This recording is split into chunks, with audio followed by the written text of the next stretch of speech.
అందరికీ నమస్తే. నా పేరు శివదత్ బోడపట్టి, జనసేన పార్టీ రాష్ట్ర కార్యదర్శి మరియు రాష్ట్ర civil supply corporation director. BC ధర్మదీక్ష పేరుతో రామచంద్ర యాదవ్ చేపట్టినటువంటి ఆమర నిరాహార దీక్ష 4 రోజుల్లో ముగిసిపోయింది.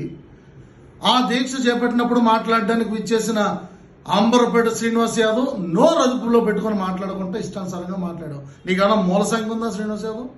పవన్ కళ్యాణ్ గారి పేరు ముందు పాగల కళ్యాణ్ అంటాను, నా ఇష్టం వచ్చినట్టు మాడతాను అంటున్నాడు రా. పక్కనే ఉంది పార్టీ ఆఫీసు, రాలేదంటున్నావు ఏంట్రా? మరి నువ్వు రాలేదంటారా పార్టీ ఆఫీస్కి? రిప్రజెంటేషన్ తెచ్చావురా. ఆంధ్ర రాష్ట్ర ఉప ముఖ్యమంత్రి రా పవన్ కళ్యాణ్. ఆయన దగ్గరకు వచ్చి నువ్వు ఒక రిప్రజెంటేషన్ నీకేం కావాలో చేతకనేదల్లో మాట్లాడతారేట్రా? ఏట్రా అమరావతి రాజధానిలో నీకు 1000 ఎకరాల భూమి కావాలా? ఏట్రా కులానికి ఒక రాజధాని ఉంటుంది అనుకున్నారా? రాష్ట్రానికి ఒక రాజధాని ఉంటుంది. పవన్ కళ్యాణ్ అంటే పవర్ఫుల్ పవన్ కళ్యాణ్ రా. పేదవాడు గొంతు విన్న వ్యక్తి, పేదవాడు గుండె చెప్పడు రా పవన్ కళ్యాణ్ గొంతు. ఏం మాట్లాడుతున్నావురా? కులాల పేరు చెప్పి రాజకీయ పార్టీ రాలేదురా. కుల మతాలకు అతీతంగా వచ్చిన పార్టీ రా జనసేన పార్టీ. ఆంధ్ర రాష్ట్రంలో కోట్లాది మంది జనసేన పార్టీలు ఉన్నారా. కోట్లాది మంది జనసేన కులం పెట్టుకుని మాట్లాడుతున్నారా. జనసేన అంటే ఒక కులానికి సంబంధించింది కాదు.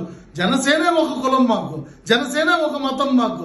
పవన్ కళ్యాణ్ గారే మా దైవరా. ఏం మాట్లాడుతున్నారా? ఆంధ్ర రాష్ట్ర అభివృద్ధి కోసం త్యాగం చేసిన వ్యక్తి పవన్ కళ్యాణ్ గారు. నోరు ఉంది కదా ఇష్టానుసారంగా మాట్లాడతారా? పవన్ కళ్యాణ్ గారు ఇంకా మమ్మల్ని కంట్రోల్ చేస్తున్నారు. నువ్వు ఎవడవో తెలియదు, ఒక గొట్టంగడి వచ్చి పవన్ కళ్యాణ్ తిడతా. నోరు అదుపులో పెట్టుకో. పవన్ కళ్యాణ్ పవర్ఫుల్ పవన్ కళ్యాణ్. ఈసారి నేను చెప్తున్నాను, నువ్వు మాట్లాడే ప్రతి స్పీచ్కి కూడా నాకు కౌంటర్ ఉంటుంది. జనసేన పార్టీ రాష్ట్ర కార్యదర్శిగా చెప్తున్నాను, నా కొడకల్లరా మీరు గుర్తు పెట్టుకోండి. బీసీల పేరు చెప్పి, బడుగు బలహీన వర్గాల పేరు చెప్పి, బహుజనవాదం పేరు చెప్పి నీ ఇష్టానుసారంగా మోసం చేసే దగా దీక్షలు చేస్తే మాత్రం ఈసారి అడ్డుకోవాల్సి ఉంటుంది ఖచ్చితంగా. ఒళ్ళు దగ్గర పెట్టుకొని మాట్లాడు. నీ పని నువ్వు చేసుకో, నిన్నెవడో కెలకలేదు.